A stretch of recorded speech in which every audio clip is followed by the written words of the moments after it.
hosted at the National Institute of Agriculture Extension Manage, Hyderabad. It is one of the leading agribusiness incubators in India. Manage CIA has mentored more than 503 entrepreneurs and incubated more than 310 startups from various focus areas of the agri and allied sectors. The topic for today's session is design thinking for agri-startups, building user-centric solutions. Design thinking is a non-linear iterative process that teams use to understand users, challenge assumptions, redefine problems, and create innovative solutions through prototype and test. Design thinking may also be defined as an iterative problem-solving approach that places the needs and experiences of user at the center of the solution development process. To deal with this topic, we have two speakers joining with us today, Madhvi ma'am and Santosh Kavle sir. To introduce our first speaker, Madhvi ma'am, she's a senior vice president HR and has a 25 plus years of experience in talent leader. I've been working at the intersections of technology and human engagements that transforms to bring one's best professional self out. She has also designed initiatives impacting people experiences, leading and contributing to the transformation projects, and be the strategic advisor influencing business growth.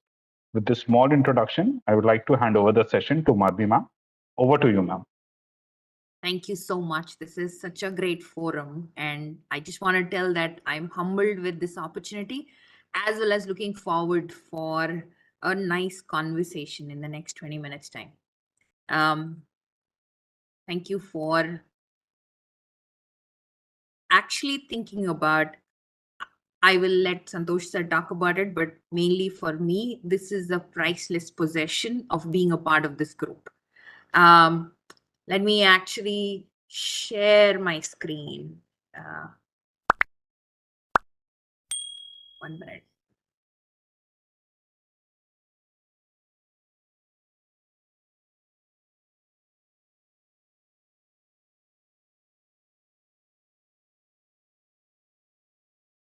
Hold on. Can you disconnect this? Because I think ma'am, what you have to do is stop sharing your screen.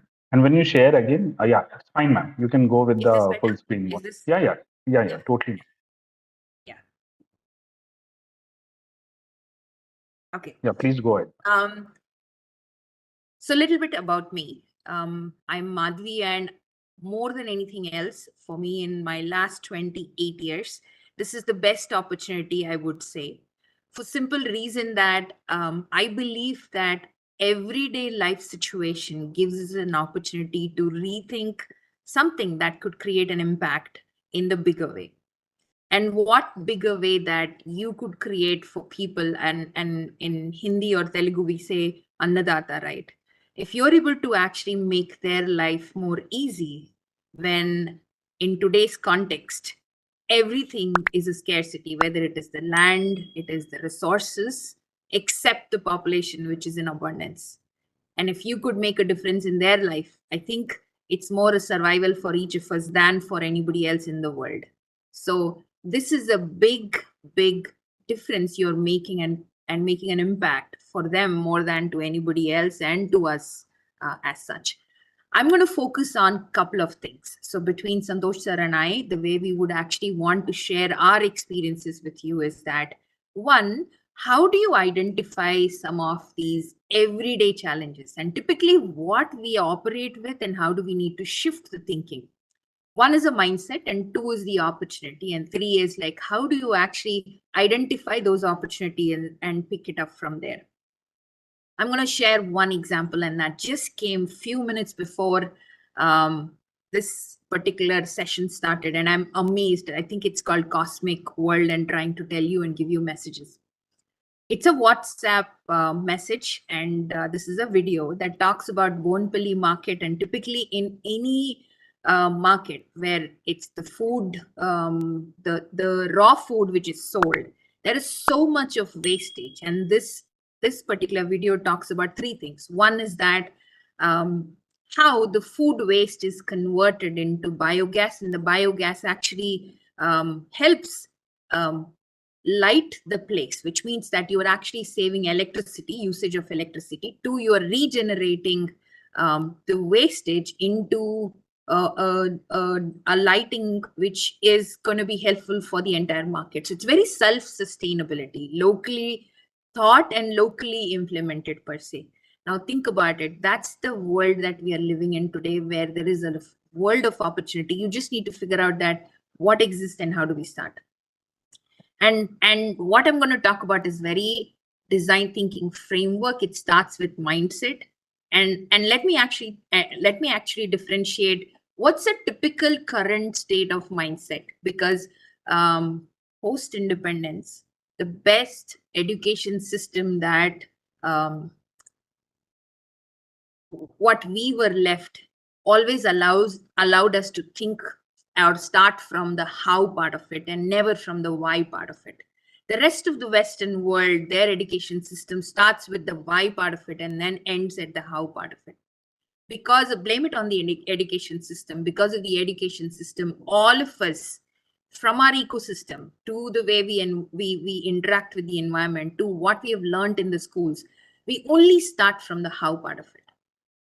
Reverse the thinking. So now I'm going to actually talk about the concept, but then show you that when you start from how and when you start from why, what is the difference part of it? And take the same example. Think about it. All of us know that end state up for a startup is going to be one, making money, and two, making sure that there is a cause and an impact that I'm making, because of which I could have a value in the market, how I'm known to the people, how my concepts are known to the people. So my drive to actually start something and earn in a different way, I start to think about concept and I actually fit the concept into the users per se. But let's say if you flip the thinking, you still will end at making money, but then you would start with the end user in the mindset. And we will take the same example of somebody who actually thought about that there is an abundance of waste, food waste, which is there in this Bonpulli market. And nobody actually would have observed it, that everybody would have felt the stinky smell, but would not have looked at that as an opportunity. So think of it, what was the end user element that they actually picked it up and then said, this is the problem statement and how do I flip the thinking and why do I need to solve the problem? So they would have picked up the food waste as the end element and how do you convert that into an opportunity. So they understood the opportunity that exists and created a concept and went back and said, how do I operationalize it and where do I operationalize it? That's where the element of lightning in that market could have come in. Now think about it. What did they actually looked at it from a design thinking perspective? They looked at three pillars, the bigger picture part of it. One, what is the need for the people? One, they don't want those stinky smell and food waste left out everywhere. So imagine if I am a vegetable seller in the market and I know that there is a place where I need to just go and dump my waste, because that way I would have, remember, we are operating in a scarcity environment. I have a small little pocket of place and I need to make sure that my fresh food is visible to the marketer. Anybody client coming in there, customer coming in there, they get to see only the fresh part of it and not the waste part of it. Two, I also am, when I'm actually keeping the waste along with the best, people tend to feel that, oh my God, this is going to get spoiled quickly. So it's more of how I'm creating it to people. And that might have been the end user, the marketeer's desire to throw that out and get away from that food waste could be. And now think about it, somebody, X person who walks in and thinks that there is a business viability because I'm not buying my input parameter. I only am trying to figure out that how do I convert that waste and how do I actually create something which is unique out of it. And again, I don't have so much of money to take it out of that place. So how do I repurpose it in that place? So two, what's the financial and business viability of it? Whatever it is, my end product, is it going to be usable by the end state people or not? And how would that be helpful? And that's where the element of technology comes. Now, what do I bring as a technology and how do I actually fix it? Technology doesn't need to be solution oriented. Technology could be any mechanics around it. So look at technology more in an open word of mechanics around it. So what did we start with? We started with the end user in mind. We started with the opportunity that exists. And then we started to evaluate those feasibility, viability, and desirability part of it. If these three elements we look at an opportunity, that is what is design thinking. And remember, all of us did the same thing. I'll give you one more example. I'm not too sure how many of you are aware. There is a design thinking model, IDEO, that actually works on everybody, most of the big problem statements. So every day we actually take a brush and actually brush our teeth. But how many of you know that earlier, let's say 20 years back, the brush used to be a fixed element, including the bristles in the brush. And over a period of time, the brush became little bit flexible at the start. It allows you to use it to the corners, and it moves a little bit. There's a fungibility that is built into it. And that was nothing more than the design thinking part of it. And a person thought that if I'm using a brush which is so stiff, it doesn't help me brush properly. What if I actually bring in the element of how my finger will operate if I'm actually using to brush my teeth, and how flexible it is going to be? And that's how the flexibility in the brush came in, and it was introduced. And it's a part of design thinking. Every element of opportunity is thinking from a human-centered mindset, how human behavior mindset, and then go ahead and then operate that as such.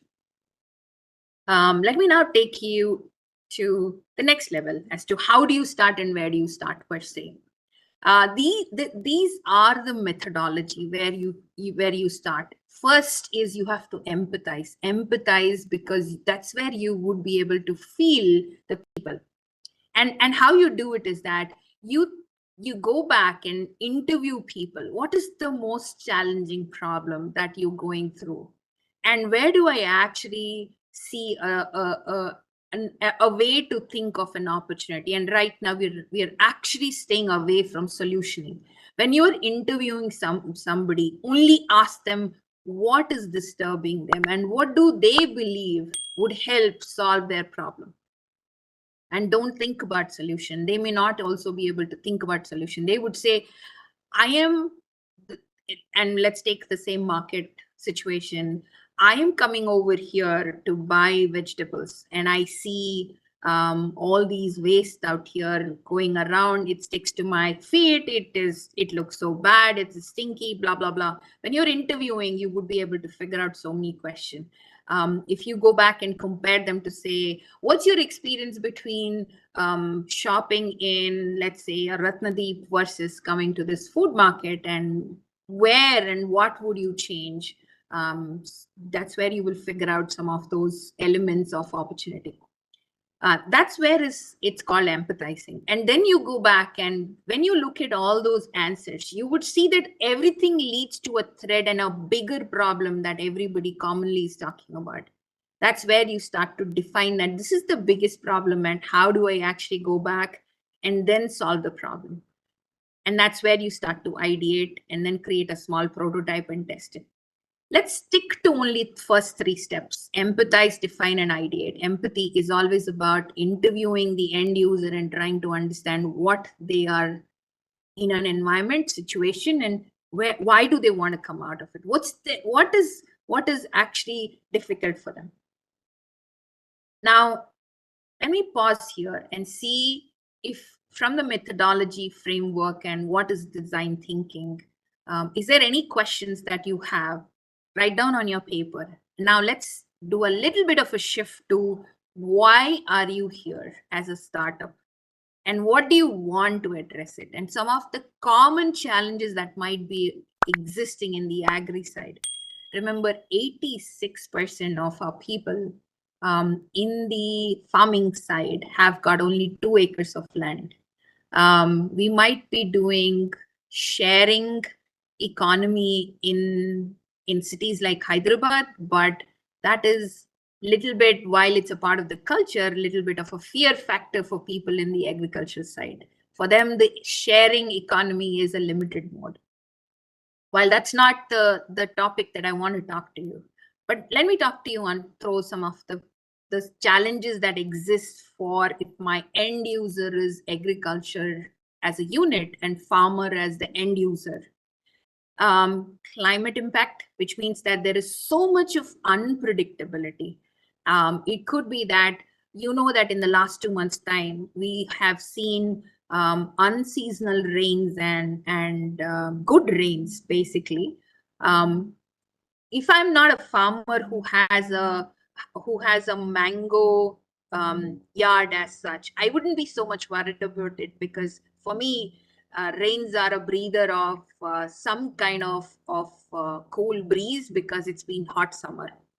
But now think about it, it impacts the crop getting impacted, the size of the crop reduces. And very recently, when I bought mangoes, I also figured out that the mango looks very nice on the upward, but then inside there are insects, and obviously I can't use it. So think about it, what it could be impact on such climate and unpredictability in the climate. And working capital is one thing that all of us know about it. I think I will pick another one, which is biodiversity.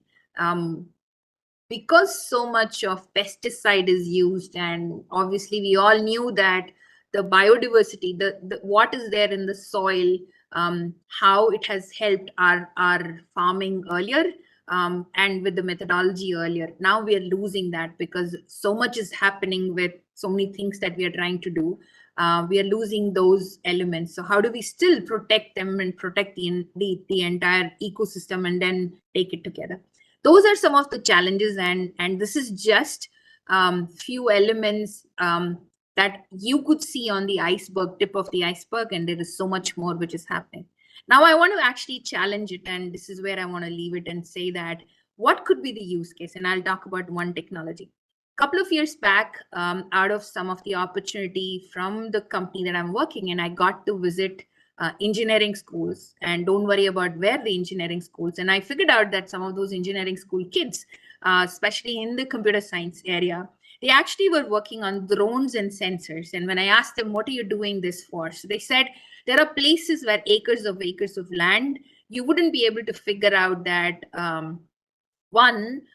sensing which side of let's say, the rice paddy field, water is more and water is less, it needs to be watered, or is the crop actually spoiling in one area, and I'm going to use this drone and sensor to find out and help the farmer think different, go back and see how it can impact. Fast forward, I also read a couple of articles around that, how space technology is going to help people predict, both from the weather forecast part of it, to also to say that how's the soil is right for the right crop that you want to think about as such. Now think about it, if the predictive and analytics is available to us, or there is a support which is there from technology, what difference can we do? But is the farmer aware of it? And who's going to do that? It's you who will be able to think through what different thing that I can do it. To a simplest element of what I could consider it to change.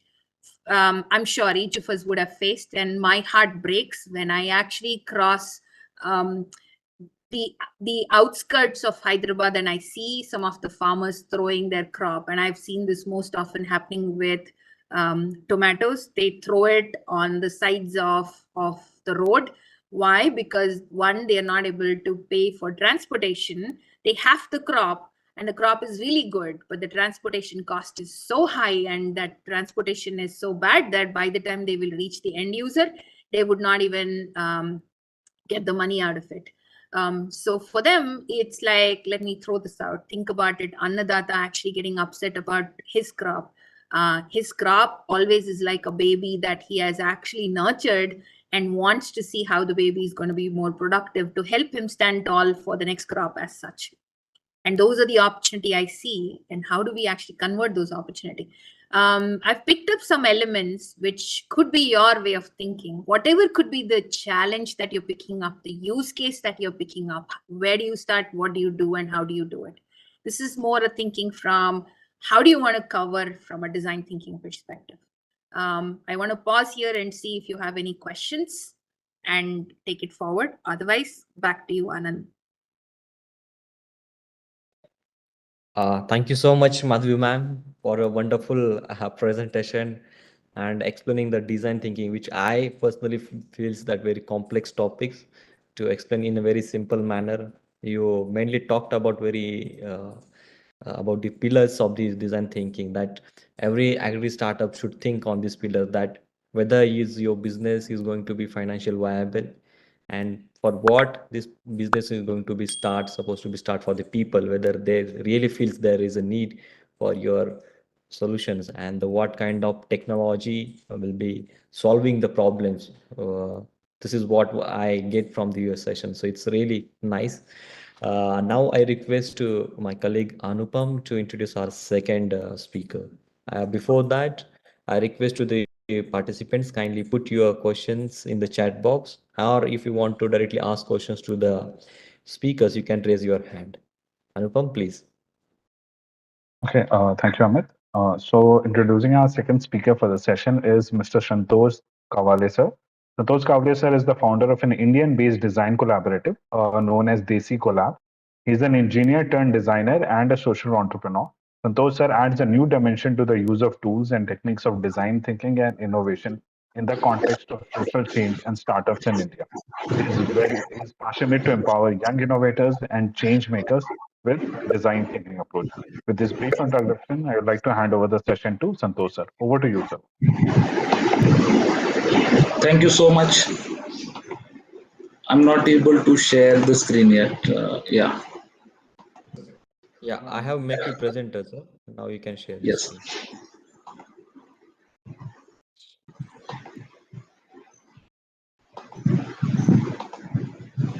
Okay, is my screen visible to you? Yes, sir. Yes. Please make it in a full screen mode. Hello? Yeah, your screen is visible, sir. Please make it in a full screen mode. Yeah, it's full screen now. Yeah. Can you see? Yeah. Okay, thank you very much for this wonderful opportunity to share my thoughts on design thinking that could be applied for agri startups. So, in the slides, you may see what exactly design thinking is and the tools and techniques that are used in the process, and how possibly you can apply it to create new startup ideas or use it for existing startup ideas that you may have. So, to begin with, I introduce my organization. We are Desi Collab. Santosh, sorry to interrupt you. Yes, Could you once again do the slideshow mode, because we cannot able to see the full screen. okay. Mm. Is it visible now? No, sir. No, sir. The screen is visible, sir, but we're not able to see in the full screen mode. So, it's full screen mode only that I'm sharing with you. I Okay, don't no know. issues. No issues. So can you do once again from the slideshow, from the So, view? let me unshare it and then share it. Is it okay? Is it okay, sir? No issue, sir. No issue, sir.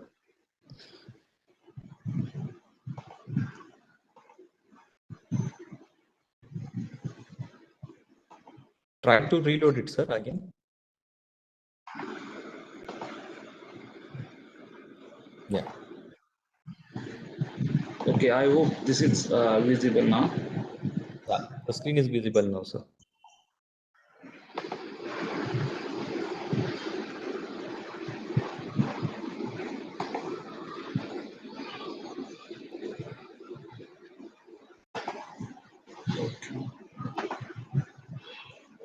Yes, Is sir. it Perfectly now.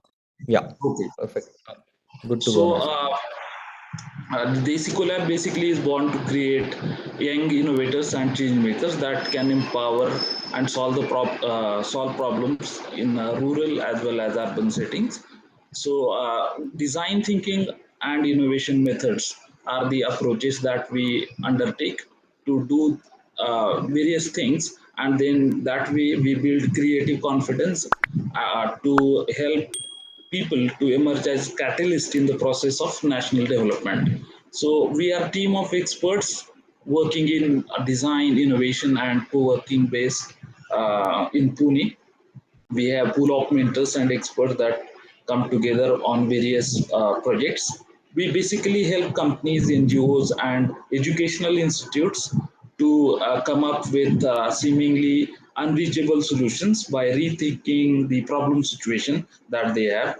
We offer our clients various product services or business models or marketing campaigns that they may use for their particular case. So building valuable customer experiences which are crucial to the success of these organizations is the key intent.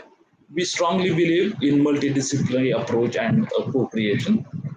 Let's understand the journey of any given startup. So I have divided it into mainly two phases. One is, of course, the innovation where the problem need to be solved. So there has to be a problem that is being solved for which someone needs to pay. So this is the first phase, and second phase is, of course, the entrepreneurship, where someone with a solution take it into the next phase of entrepreneurship to make business case out of it, where execution of that solution takes place, and once the execution is completed and proven, then the model is scaled to the next level. So mainly today's discussion would be about the first phase, where the innovation is is a major concern, because without having a problem and its solution, one cannot get into the next phase of entrepreneurship. So starting with a problem is very important, as there is a lot of danger of solving wrong problem. So one need to set the problem correct. If the problem itself is not right, may the solution be right or wrong, it doesn't matter, then it becomes a failure. So focusing on the problem is a very, very key factor. Problem, but it comes in various let's say phases. It's not problem always. It is at times opportunity, at times it is a gap. It sometimes is unserved or underserved need, and at times it is merely a purpose, a dream of someone or intent of somebody to create something new.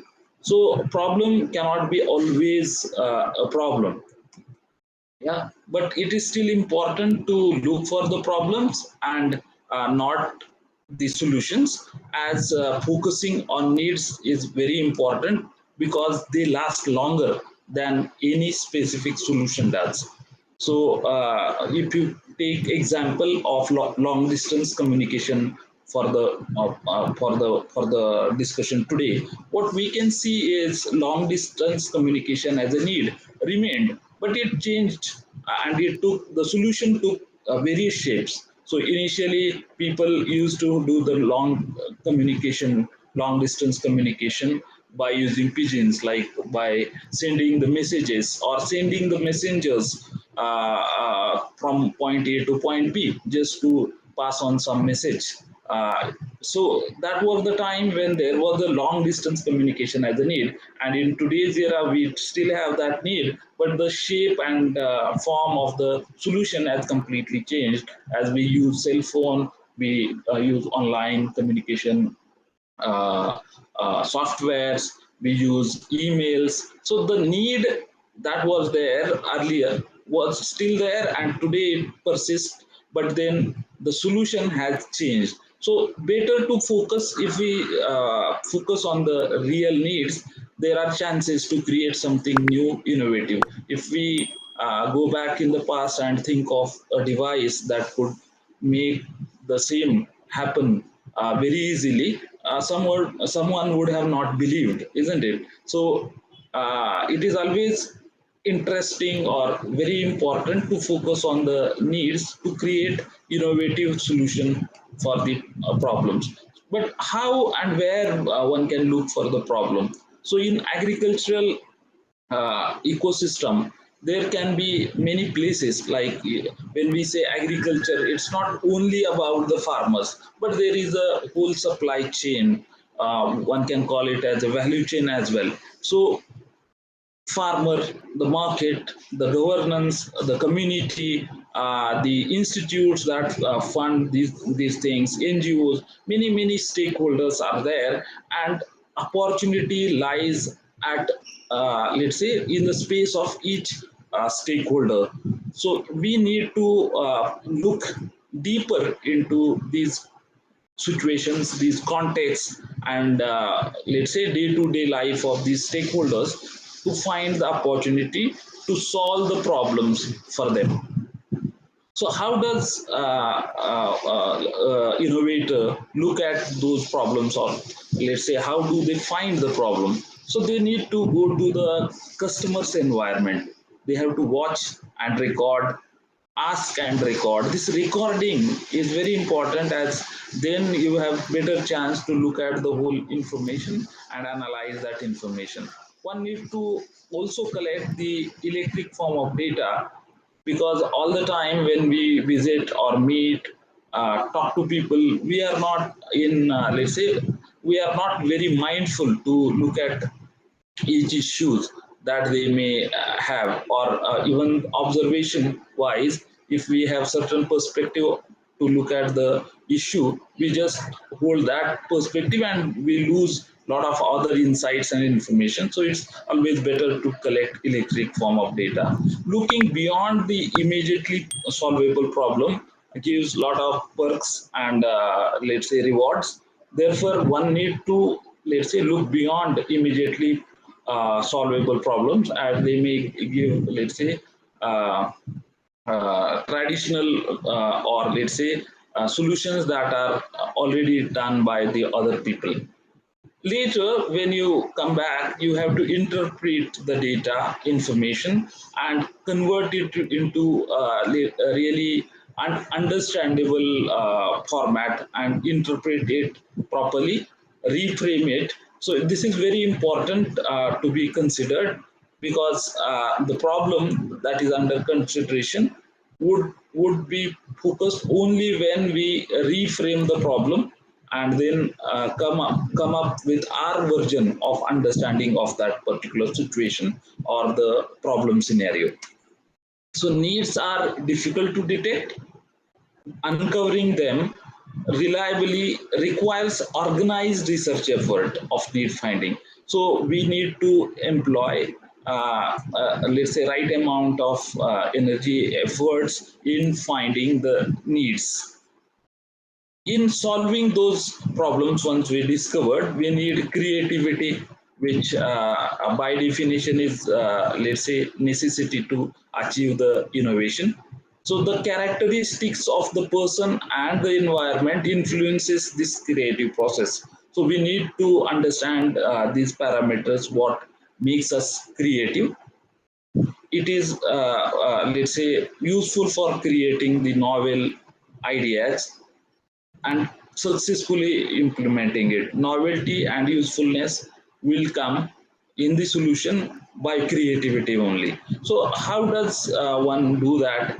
One has to get into let's say creativity. To increase the creativity, there are let's say two ways of doing it. One is intrinsic and another is extrinsic. The motivation which is intrinsic helps a lot than the extrinsic motivation, as extrinsic motivation is forced, or uh, uh, let's say ordered by someone else from the external environment. But if you have intrinsic motivation, then there is a possibility that a lot of solution that you are working on may have creative intent or creative outcome. Expertise and creative thinking skills also adds to it, because if you are expert of some field, then you possess a lot of intellect and knowledge about that field, which helps you to creatively solve the problem. But not just that, you can build upon the creativity by let's say practicing various creativity and thinking tools and skills that you can imaginatively use to approach the problems. So this is the let's say basic let's say foundation of how one can be creative. So one can increase their intrinsic motivation, increase the expertise, and practice the creativity thinking skills. Mainly divergent and convergent think in problem solving is very important as a concept. Divergent thinking, let's say, asks us to build multiple number of ideas. So one has to focus on the quantity, and then the quality will come up. So focusing on creating multiple solutions would be very important in this creativity or let's say problem solving stage. Fluency with which number of ideas comes is better. Originality is important. Flexibility and the variety of ideas is also important. Here in divergent thinking, you don't stress upon quality of ideas as the number here is more important. Even if you find some idea that is coming is a silly one, but that may lead to a better idea in the next phase. So you don't treat it to be trivial. You document it and go ahead. So divergent thinking asks us to generate multiple ideas, whereas convergent thinking is the process after that, where one has to structure all these ideas and choose the best ideas amongst them by using certain criteria.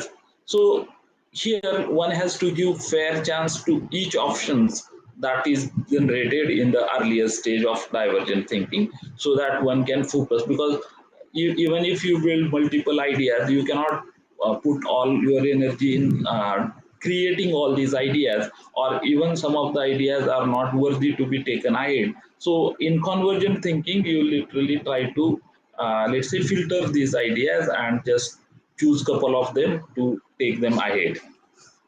So how to enhance creativity? As I said, there is a possibility that one can increase the creative quotient of someone by using some of the tools and methods that are available otherwise. So design thinking is one such a method where one can solve the problem using the 5-step approach, that is the empathize, define, ideate, prototype, and test. But not just this, there are many other tools and techniques that one can use. Let's say, to be specific more about design thinking, why it is different than any other method that is being used for problem solving. It has this human centricity as its approach towards solving the problem. In idea generation, it employs creativity, customer empathy, and iterative learning. Therefore, this method is regarded to be very different and unique. So there are these 5-step and 6-step is implement. So empathize, define, ideate, prototype, and test are the process of creation, whereas one has to implement that solution in the next stage. So clearly, if you see that these are distinguished between two phases clearly. First one is the problem phase, and all other stages are in the solution phase. And iteration is at every stage. If you have certain issues, or you see that the current stage is not making sense, you can always go back to the earlier stage. For example, in the test phase, if you find something which is not working, you can go back to the prototype stage and check why it is not working. In implement stage also, when you implement and you understand that there are further aspiration of the customer around the product or service in consideration, you can always go back and empathize with the user. So going through this journey of design thinking, one has to use organized approach of thinking and use tools. So as I said, in the first stages, when you go through stage 1, which is empathize, stage 2 is define, you get the right problem in hand to taken care of. And then when you use ideate and prototype, you have some sort of solution in your hand. And then you go and test the product with the focus group or the market. And then if there are some issues, you again go back prototype or go back, empathize. So here, one by one, we can see that in the empathize stage, you observe and feel. Okay, like the user is feeling, what the user is doing, you can observe, check, and note. That becomes an insight for you for moving ahead in the process. So in define stage, however, you analyze, validate, and understand. In ideas stage, you conceptualize, create, and choose from the ideas. You choose to prototype one of the idea or combine couple of ideas together to be prototyped. You develop the solution and build the prototype in the prototype stage. And in the test phase, you take feedback, and based on the feedback, you then iterate and refine the solution. So some of the tools that can help you in this journey are let's say mapped over here. So in empathize, you can brainstorm, do mind mapping, you identify the person, create persona. There are tools like empathy mapping that you can use. You can have storyboard where you can understand the problem frame by frame.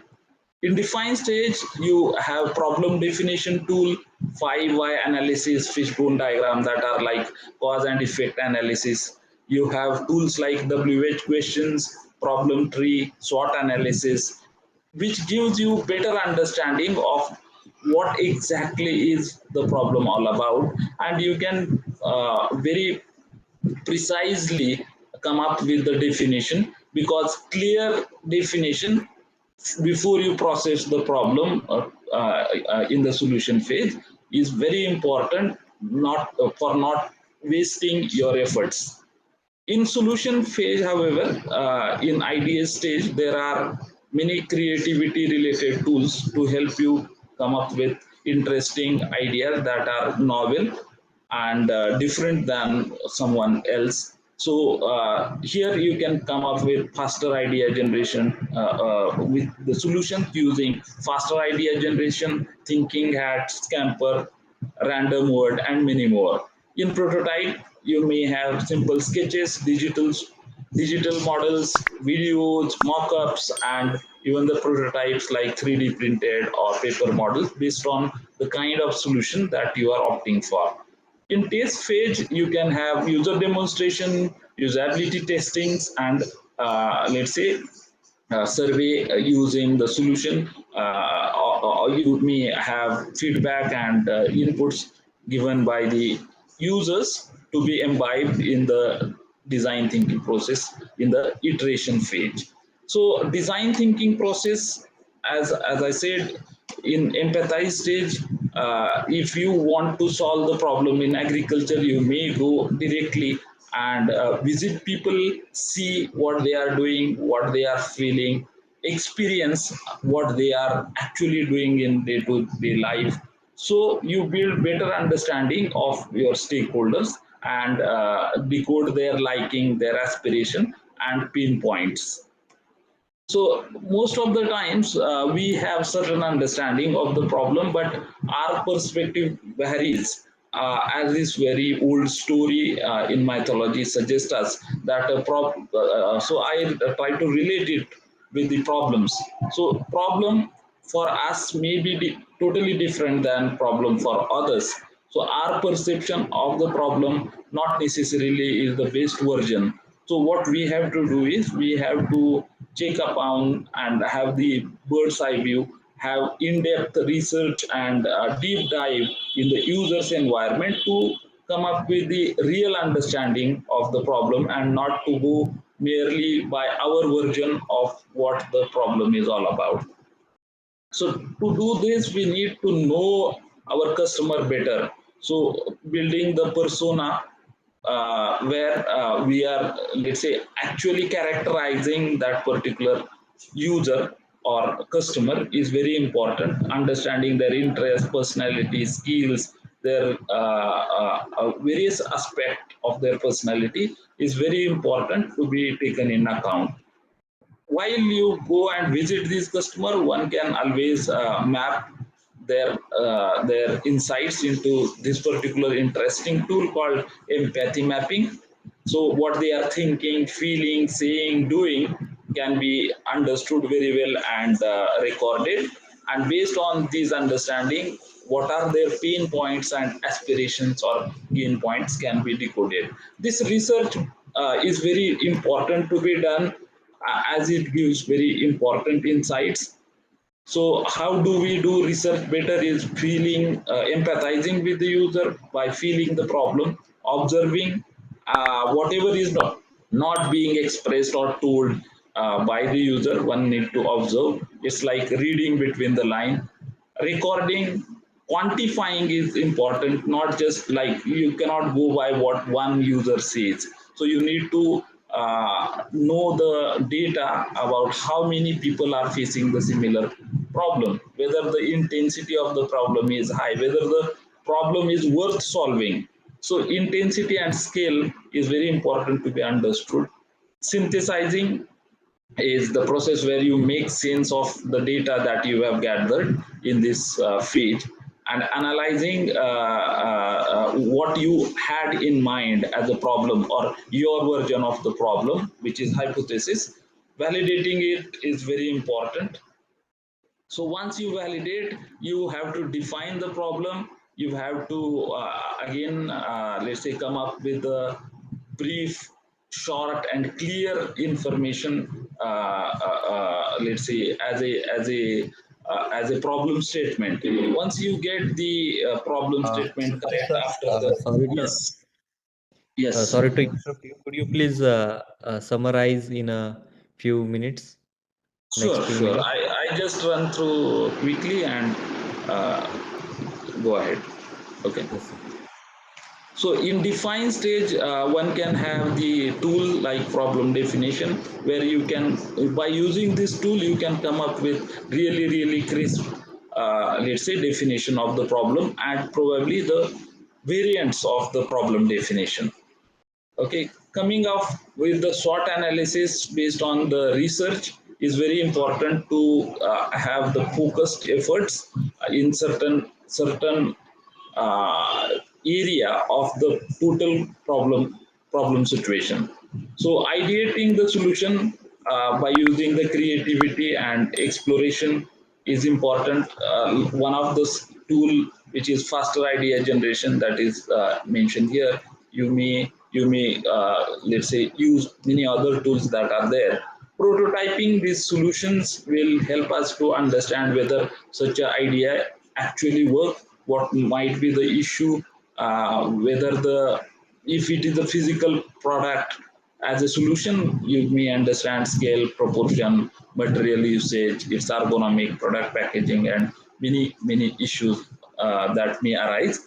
While you test, you take the feedback, validate whether the solution works for the given situation, and you can definitely then go back to correct and refine. So in a typical design thinking workshop that we go for, these are some of the glimpses. So you brainstorm, create the identify the problem, create concept proposals, and then build the prototype version, pitch to each other, and then summarize the whole thing. So expected outcome in design thinking process are mainly a new process, service, new product, or new product service system, or simply a new business idea. Yeah. So design thinking can help startups and innovators in many ways to let's say clarify the intent. Okay, bring new insights, immersion in the user environment. By doing the deep diving, they can have the dialogue. So interaction is one of the important things that design thinking may lead to. So ideation, where you can come up with ideas in divergent phase, and then you let's say settle to the ones that you are thinking more relevant in the convergent phase. Integration, meaning combining all these things together and coming up with the prototype or the simple version of the solution. And last is the iteration whenever required. Once you do the solution thing, it comes to a intensification phase where the final product is ready to launch as a startup company. So this is how design thinking may help. Probably this becomes very as a theoretical presentation of how might design thinking may be useful for you to create a startup idea and take ahead the existing startup idea in better way. But practically speaking, if you use these tools at each stage, that will be definitely helpful to come up with interesting solutions on in day-to-day life as well. Thank you so much. If you have any questions, I'm here. Yeah, please request to participants, put your questions in the chat box. We will take it one by one. And before that, also have few questions to that. But Santosh sir, I must say it's a really informative and very deep understanding for us for the design thinking and mainly for the startups or early stage. The structured way of to start with identifying problem, get it tested, get it prototype done, and how we can rework on this whole process. You explained very well, sir. And the thing which I Thank you picked up so from your much. presentation, that is where is the opportunities lies. I think yes, you are said right that the opportunities lies everywhere. You have to just look at into the eye where the problems exist. And if you are able to identify how you can identify that problem, you also explain well. If you are able to identify problem, then definitely you will come to the solution, which will make you to give the good opportunity to convert it as a business. So it's really interesting, sir. And the second thing is about the 8 I's for the starters. I believe each and every one participant has taken note of it that they can implement while they are working on their startups. So now I can see a few participants has raised their hands to ask the questions. I'll request to my colleague Saurabh, could you unmute to Bhumi? She raised her hand. So directly Bhumi can ask the questions to the speaker. Yeah, Bhumi, are you there?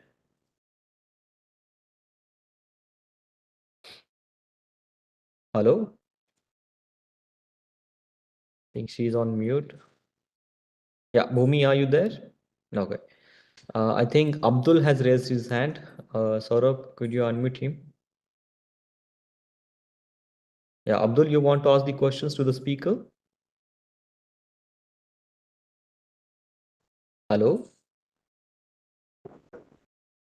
No issue. Okay. We'll take a questions from the participants that Gaurav Mehta wants to know, sir, that what stage do you determine the financial viability for the any starters? Maybe ma'am, Madhvi ma'am or Santosh, what will be your take on this question? That at what stage you should determine the financial viability for the startup? Yeah. Madhvi ma'am, you like to take this question? Santosh sir, I think I heard you speak. You were on mute possibly. Yeah. I can go next. Go ahead. Yeah. Santosh Yeah. sir? Yes.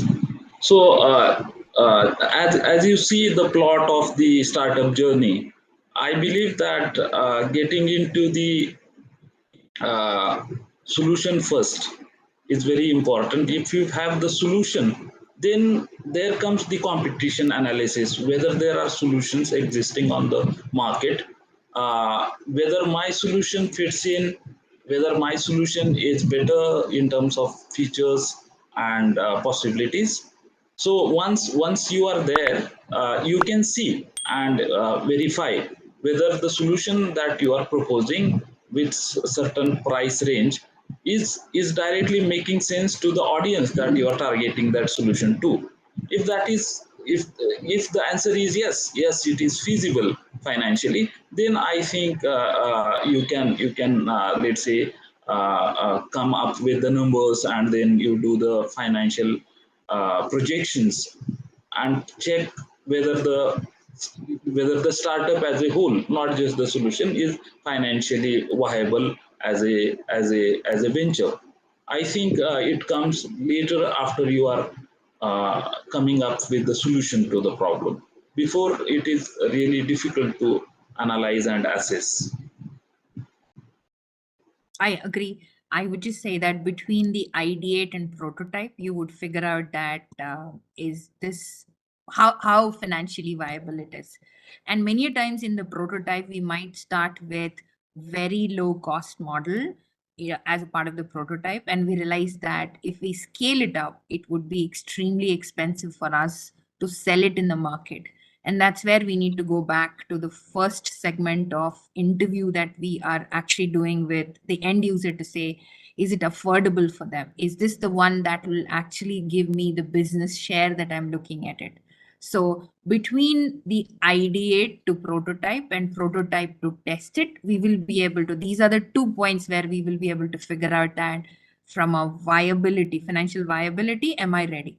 And that's where even the venture capitalists or other financial forums is where you would be able to get the support from. If your conviction is very strong that there is a market, people don't know that they would pay for it.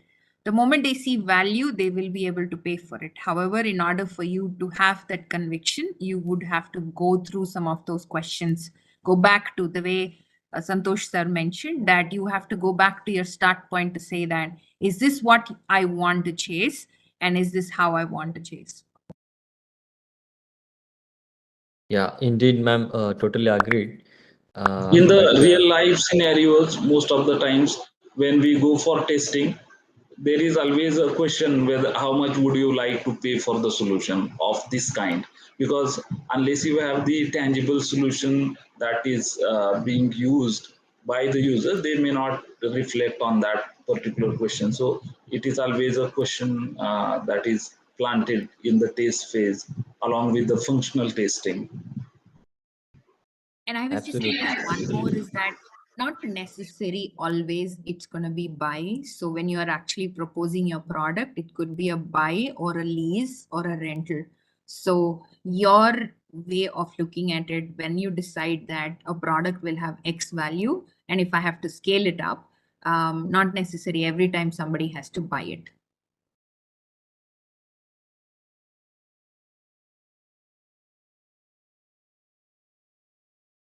May I respond to some of the comments that are there? Uh, I think someone is saying that nobody wants to pay for the app. Nobody wants to pay. People want for free. What app exists today? Try to sell Correct point, agri. sir. Shall I respond to that? Hello. Hello. Sir, I think go ahead, respond to it, sir. Yeah. Go ahead, sir. Yeah, so Shri Ananta Krishna ji, you have put a message saying that nobody wants to pay. I think it is very important. That's the reason. Okay, design thinking is in place. You need to have early check. If you do early check, then you won't land into the area where you have already created solution by investing a lot of energy and time, and then you get this surprise that is that your solution is not being used by people. They don't want to pay for it. So this is very important for you to understand how design thinking works. That may help you to not to land into the situation like that. And I think I may want to add one more element. Anything free, people don't relate to value. So you need to show value, and every value has to be converted into I have to earn for it. So when you are communicating the value for it, free might be a sample, but sample is only to let people know that a smaller element of usability, but not exactly to give it to them free. Yes, in the space, however, in the space of applications, the premium could be very interesting as a business model to be adopted, because I understand totally. I myself, I'm running my startup in agriculture sector, and this could be the probable reason why I am called upon as a speaker here. What I'm doing in my shoe as an entrepreneur is working on an application, and I do see that people don't want to pay for the application, but that is not, that is very gross as a insight. Who don't want to pay for what? We have to go little deeper, and who would like to pay for what rather is very important to be discovered.